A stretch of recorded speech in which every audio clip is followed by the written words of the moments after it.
Greetings everyone, welcome back to the Law and Life Matters podcast, where we explore critical issues that impact our lives and shape our world.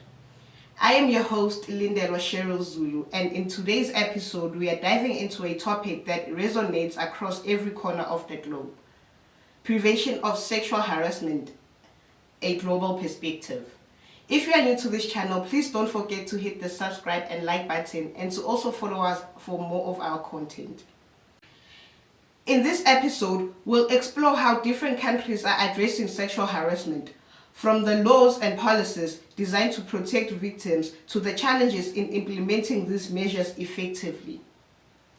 We'll also discuss the role of education, workplace training, and social awareness in preventing harassment before it starts.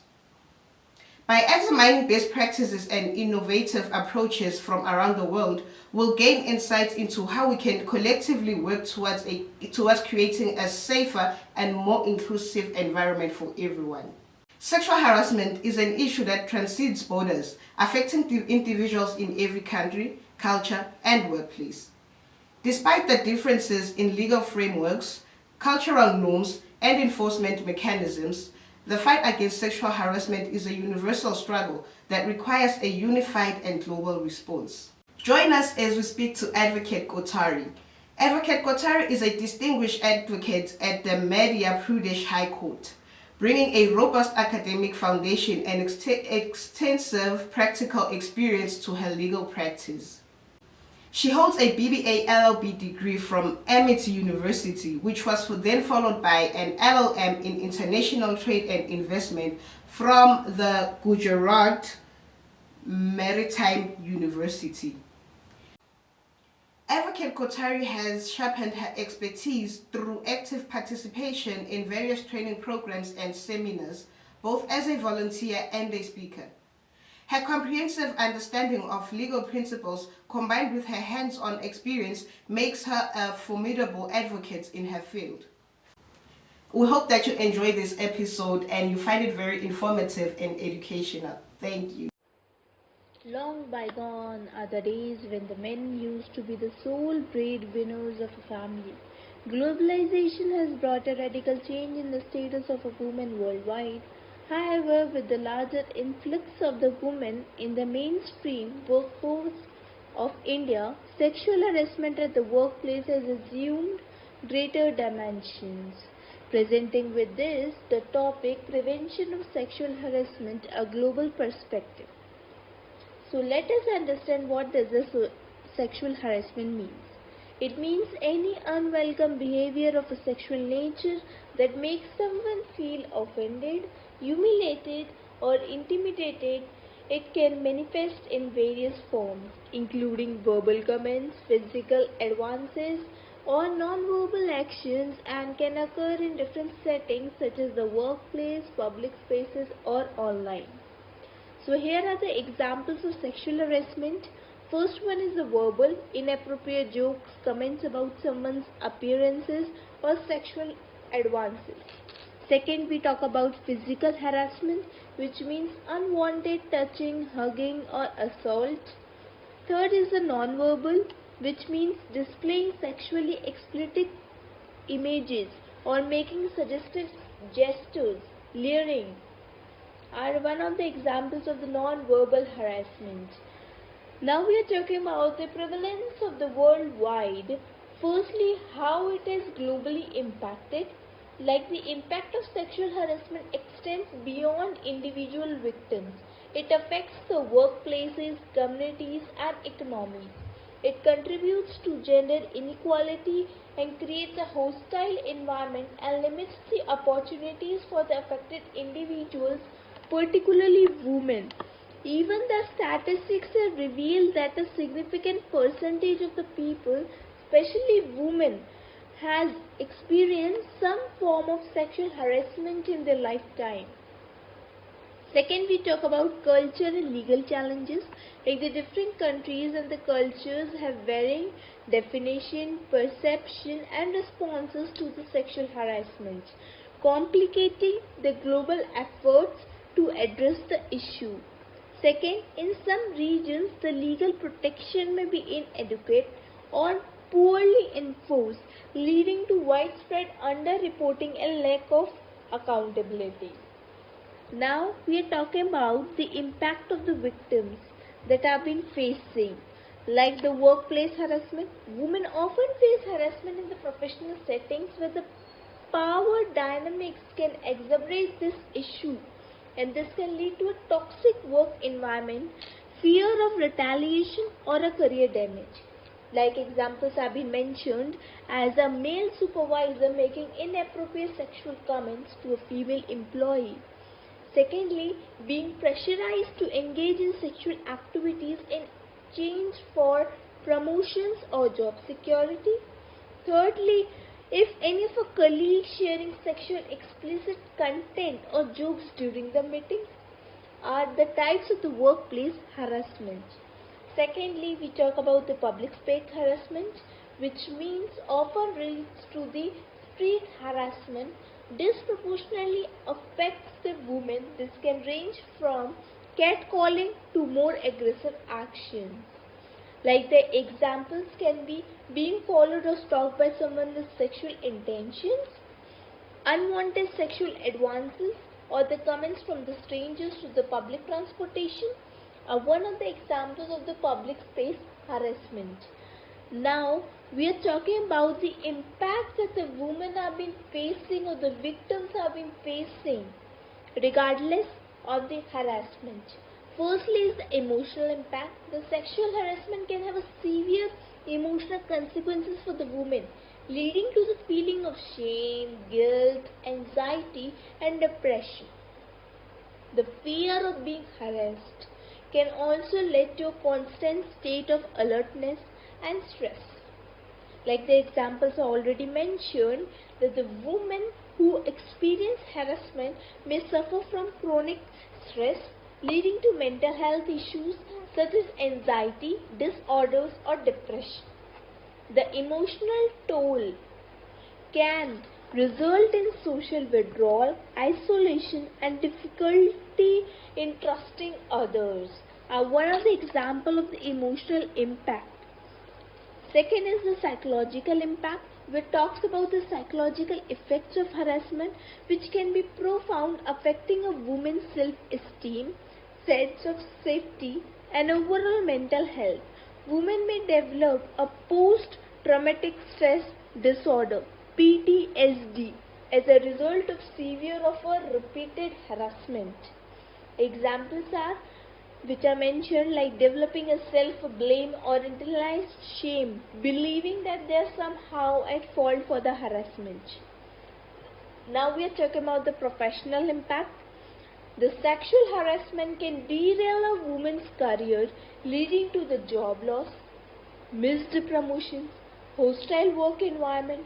It can force women out of certain fields or cause them to underperform due to stress and anxiety.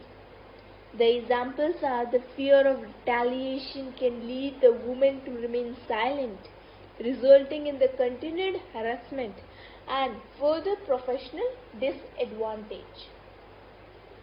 Now here we are talking about the global statistics and the facts which have been involved. If we talk about 90% of the sexual harassment cases go unreported globally. In many parts of the Asia and Africa, the reports have been showing that the cultural norms are discouraging the women from speaking out, resulting in even lower reporting rates. That has been mentioned. Alongside, there are also some of the surveys talking about gender norms and expectations that has to be looked upon so that the statistics has been reducing or increasing, has to be perceived with the social harmony.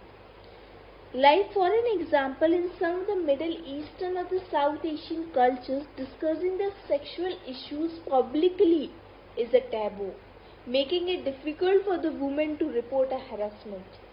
Second, if we talk about victim blaming, like in the Latin America, the concept of machisto, which leads the women being blamed or not taken seriously when they report harassment. Like a pervasive Culture of victim blaming in many societies further discourages the reporting. Women may fear being blamed for provoking the harassment, especially in the regions with the strict social codes regarding the female behavior and the dress. Thirdly, if we talk about the statistics and the examples, if we talk about the experience that the women are facing from the harassment are 3 times more likely to leave their jobs within 2 years, as they're impacting their careers and financial stability too. So the legal and institution challenges which can be taken place in the place of Africa, if we talk about, like the traditional justice system may prioritize the community harmony over the individual rights, leading to inadequate responses to the harassment claims that has to be foreseen. Like even where the laws are existing, the enforcement can be inconsistent and legal system may be biased against the women. Now, in this study of 2018, it was estimated that the US economy is approximately with $2.6 billion annually due to the lost productivity, employee turnover and the legal expenses. In the European Union, the sexual harassment and gender discrimination cost business billions of euros each year due to similar factors, and the broader the societal impact that has been taken with the perpetrates against the violence of women and undermines the social cohesion. It also contributes to a culture of silence and complicity where the abusive behaviors are normalized. So also, if we talk about the social consequences that are taking place for the statistics we maintained over here, is that the sexual harassment perpetuates the harmful gender stereotypes, limiting the women's participation in various sectors from politics to education. It can also strain the public resources as governments and NGOs must invest in awareness campaigns, support services and legal reforms to combat this issue. Now coming to the next slide, which is talking about the legal framework, the Convention on the Elimination of All Forms of Discrimination Against the Women, CEDAW, which was been adopted by the UN in 1979, which is a key international treaty focused on eliminating discrimination against the women in all forms. It requires signatory countries to take appropriate measures to eliminate the sexual harassment and gender-based violence, ensuring women have the equal right in all areas of their life. Now, if we talk about the key provisions that have been mentioned under this convention, is the Article number 11, which is talking about specifically addresses the sexual harassment in the workplace, urging the states to prevent and address all forms of gender-based violence and harassment. Also, there are also optional protocols which allows the individual and the groups to submit the complaints of the violations directly to the CEDAW committee if their country have ratified this protocol. Right. Now, second framework is the International Labour Organization, which is addressing the workplace harassment, and 190 countries are signatories to it. It's the fourth international treaty talking about to address the violence and harassment in the world of work. Also, this convention defines the violence and harassment, including sexual harassment, and obligates the member states to develop the laws, policies and training programs to prevent and combat these issues. The convention emphasizes the need for inclusion and gender-sensitive approaches to address the specific challenges faced by the women in the workplace. Later on, if we talk about #MeToo movement, that was the global movement led to the numerous high-profile legal cases and legislative changes reinforcing the importance of legal framework for protecting the women. Also, there have been some failures by Japan and Kenya that can be mentioned over here, that the Japan has faced a criticism for handling the sexual harassment cases, particularly in the workplaces, culture stigmas, and fear of retaliation often prevent the woman from coming forward and leading to ineffective enforcement. Secondly, on the other hand, if we talk about Kenya, which talks about that the laws are addressing sexual harassment, but there is a weak enforcement and culture barriers, which is lead to a significant gap between the legal provisions and actual practices, resulting in the widespread underreporting and lack of justice for victims. Initiative focusing on creating environment where the women and girls can live free from the harassment. Apart from this, the United Nations have also developed a sustainable development goal, under which the goal number 5 talks about the gender equality, includes a target of eliminating the violence against the women, including the sexual harassment. Now coming to the next slide, which talks about the best practices for the prevention. If we clearly define that the constitutes of a sexual harassment include the unacceptable behavior, whether verbal, non-verbal or physical harassment taking place, then to establish a clear procedure for reporting and addressing the harassment complaints, ensuring that the confidentiality and protection from retaliation include the consequences for those who engage in harassment and for those who fail to adhere to reporting and investigation procedures. Secondly, to ensure that the policy is easily accessible to all the employees, including the employee handbook, provide the translations and adaptations to ensure all the employees, regardless of a language or literacy levels, to understand the policy. Secondly, we talk about the regular training programs, mandatory training and specialized training, or the leadership can also be taken place. Also, the employee awareness and empowerment can take place by educating them, by giving the continuous learning, visible commitment, modeling the behavior, resource allocation, or the leadership communication. Like they're regularly communicating with the employees about the organization's stance on the harassment and the resources are available to support them, and the importance of reporting any incidents can encourage an open dialogue and ensure that the employees know their concerns, which will be taken seriously and addressed promptly. That has to be taken. Second, if we talk about a slide which is talking about challenges in preventing the sexual harassment, culture barriers, societal norms, power dynamics in the workplace, gender inequality and discrimination, inconsistence with the enforcement of the law. This part of the section has been crucially playing a great role for. We're talking about the slide 8, which is talking about challenges in preventing sexual harassment. So our first is the culture barriers and the societal norms, the deep-rooted culture norms. Like in some of the conservative society, discussing the sexual harassment openly is a taboo, which hinders reporting and awareness. Victims may fear shame, social ostracizations, or even blame, which discourages them from speaking out. The patriarchal norms that perpetuate the male dominance and female submissive can make it difficult for the woman to challenge inappropriate behavior or assert their right. Also, in many cultures, societal norms and the traditional reinforce the gender roles that often marginalize the women and normalize the certain behaviors that can lead to or mask the sexual harassment.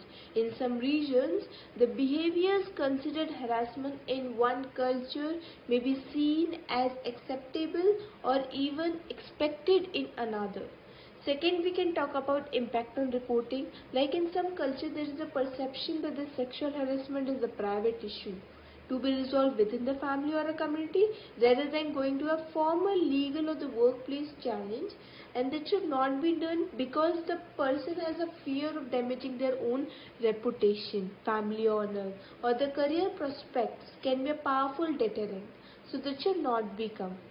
Thirdly, we talk about resistance to change, which says that the resistance is slowed down due to the implementation of effective prevention measures and undermine the efforts to protect its victims.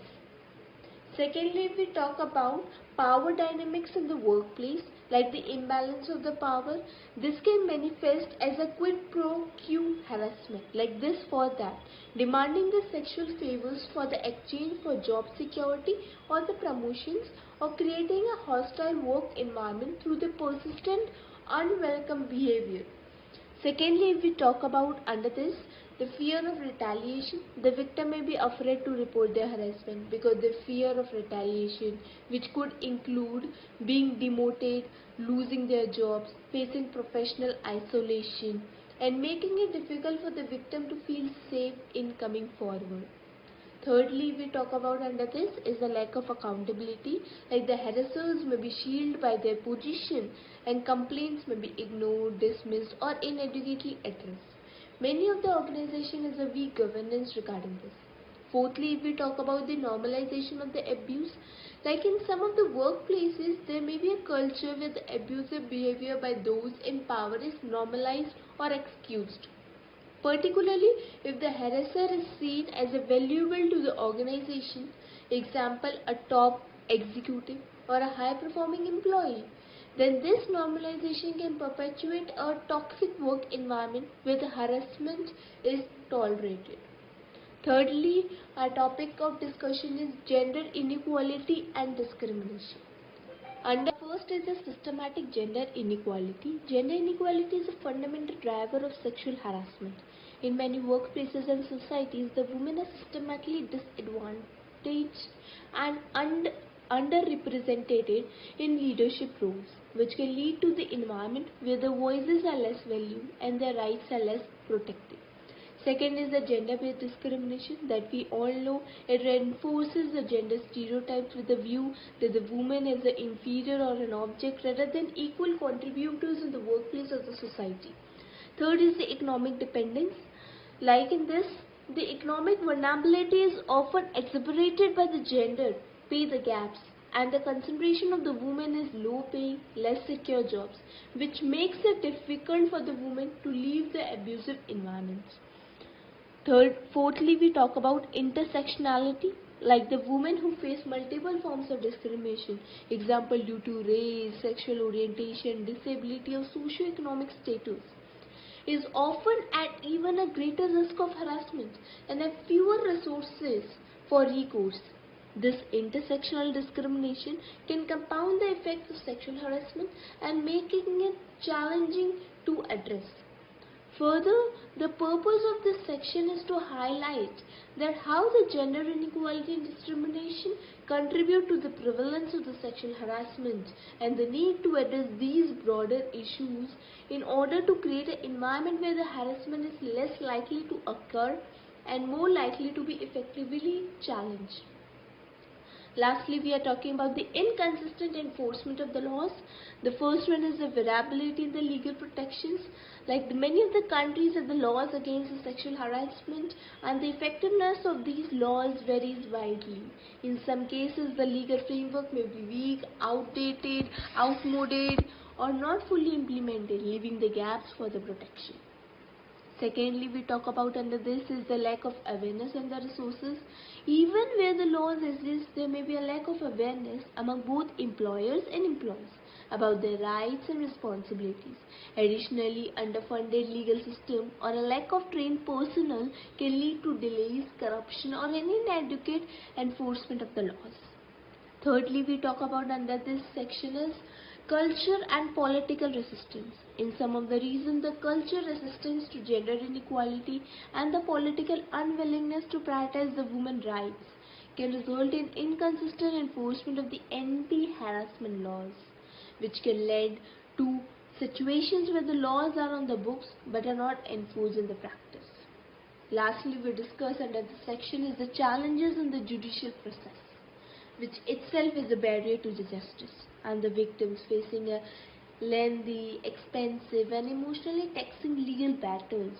So in some of the cases, the court may be biased against the victims or may not have the expertise to handle the harassment cases appropriately.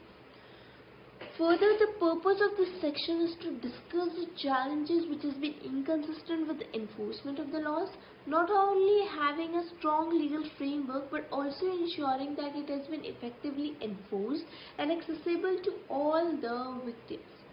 Now we talk about our slide 9, which is talking about the role of technology in preventing the sexual harassment. The first one is the use of digital tools for reporting and monitoring the harassment. Examples for these platforms or the organization who have been implementing the digital tools like All Voices or a Spot offer employees a confidentially way to report harassment incidents and ensure their concerns are heard without fear of direct confrontation. Many of the organizations are implementing the digital tools which are allowing their employees to report the harassment anonymously. And these platforms can make the reporting easier for the victims who may be hesitant to come forward in person due to the fear of retaliation or social stigma.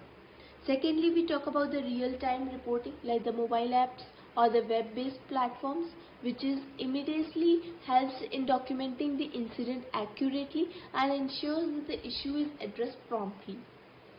Thirdly, we talk about the monitoring and the analytics like the AI and the machine learning, data collection and analysis, automated reporting system, streamlining this process.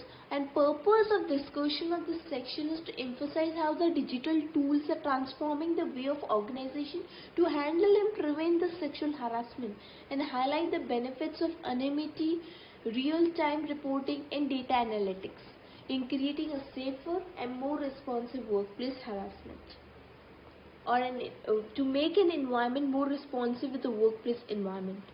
Secondly, we talk about the social media rules and awareness of the hashtag #MeToo movement. The #MeToo movement was began in the year 2006 and gained a global traction in the year 2017. Has played a crucial role in bringing the issue of sexual harassment into the public spotlight.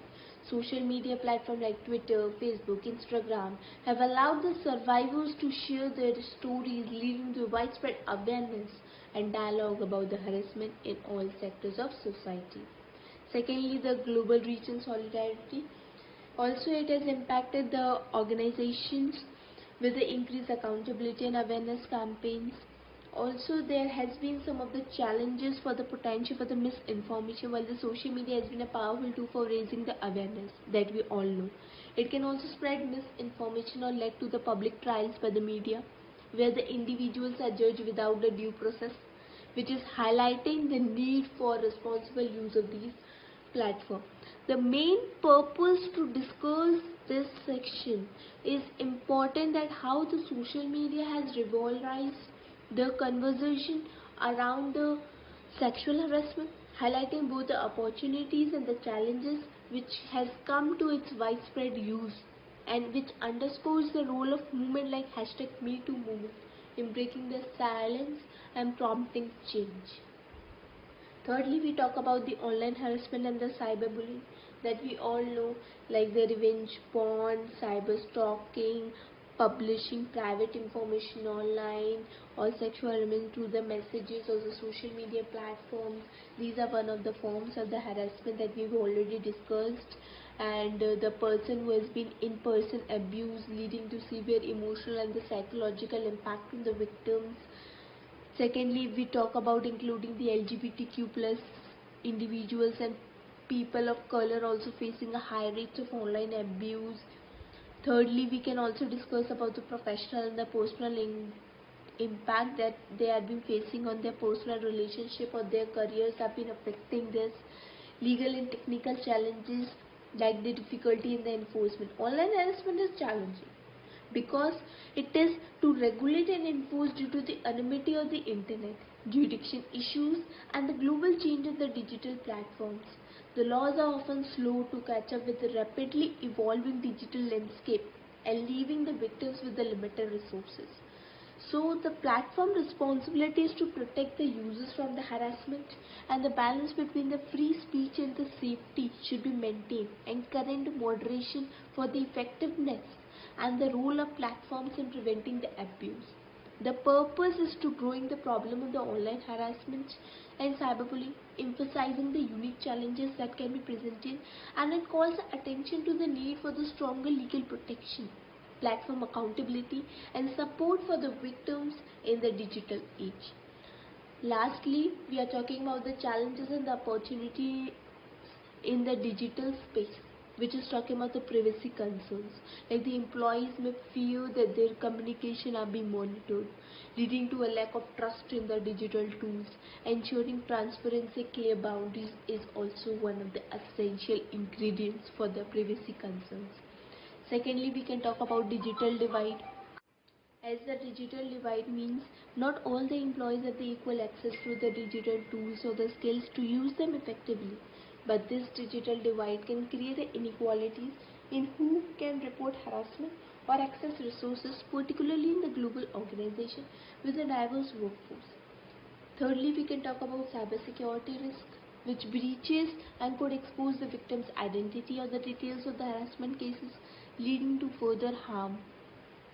Lastly, we can talk about the innovation in the prevention, like the virtual reality to stimulate the harassment scenarios and teach the effective responses. Global collaborations, like the organization can share the best practices, data and resources across the borders for creating a united front against the pervasive issue. And lastly, we can also discuss about the empowerment through the technology. Like technology can empower the victims by providing them with the platforms to share their stories, connect with the others, and access support. It can also give the employees more control over their work environments with the tools that allow them to set boundaries and report issues quickly. The purpose of discussion for this section is to examine both the challenges and the opportunities of the technology which has been presented in the fight against the sexual harassment. It encourages a balanced approach, recognizing the potential of the digital tools to drive change while also addressing the risk they pose. Now we are coming to the slide 10, which is talking about the recommendations for combating the sexual harassment. By strengthening the international collaboration, we have already discussed about a convention on the elimination of all forms of discrimination against the women, international organizations, cross-border advocacy like international NGOs or the advocacy groups engage in the cross-border advocacy to pressure the countries with a weaker protection to strengthen their laws and enforcement mechanism, building global networks, supporting the victims worldwide and the resources to provide legal advice and support to the victim regardless of their locations. Secondly, we can talk about enhancing the legal protection and the enforcement, increasing the penalties, training for the law enforcement, access to justice, international legal standards, harmonizing the laws. Thirdly, we are talking about the promoting education training. Under this, we can talk about the workplace training programs, mandatory training, interactive and inclusive training, public education campaigns, raising the awareness, culture sensitivity, empowerment through the education, building confidence.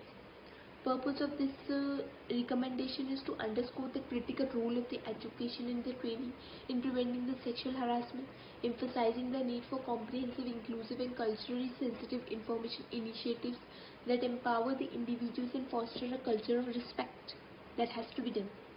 Lastly, we can talk about the encouraging the culture change and advocacy, shifting the societal norm, challenging the stereotypes, role of a man as allies, supporting the grassroots movement like the community advocacy for the policy of change, engaging the media and influencers responsible for the media coverage, role of the influencers by raising the awareness of the public figures, supporting the victims and promoting the positive messages about respect and equality. Fifth point is talking about the supporting the victims and ensuring the justice, like counseling, the mental health services, workplace support, victim-centric legal processes, trauma-informed approach. Restorative justice program like the ADR can also take a good place in this. Community support. These are some of the recommendations that can be done. Lastly, we are imagining the vision for the future, that imagine a world where every individual regardless of they can work, live and interact free from the fear of harassment. The vision requires an ongoing commitment, education and action for all the sectors of the society. Secondly, we can talk about the empowerment and accountability, creating a safe environment by empowerment and educating and enabling the individuals to understand their rights, report incidents and support others. Also, the laws are not just on the words on the paper, but are actively enforced and respected. Thirdly, we are talking about the ongoing commitment. The fight against sexual is an ongoing journey that has been mentioned in the slides, no matter how small, contributes to the safer and more equitable world. Lastly, the final section is providing a forward-looking perspective, that is inspiring the audience to take an action and commit the ongoing effort to prevent the sexual harassment, emphasizing the importance of continuous engagement and collective impact of the individual actions in creating a safer world. Also, if we talk about committing today is a call to an action, being a part of the solution, whether through advocating the stronger policy, supporting a colleague, or simply challenging inappropriate behavior when we see it. Each of us has a role to play in preventing sexual harassment.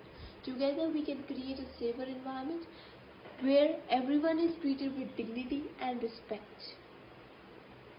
Further, the detailed conclusion is we encapsulates the key messages, stressing the importance of a global united effort to prevent the sexual harassment and encouraging the audience to take a proactive steps towards creating a safer environment for all.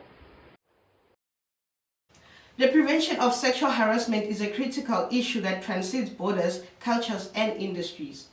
As we have explored in this podcast, effective prevention requires a multifaceted approach that includes strong legal frameworks, proactive organizational policies, comprehensive training, and a commitment to creating inclusive and respectful environments for all individuals.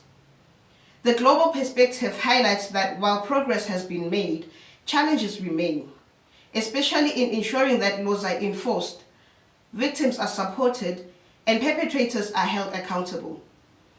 It is clear that the ongoing education, awareness, and advocacy are essential to continue driving change.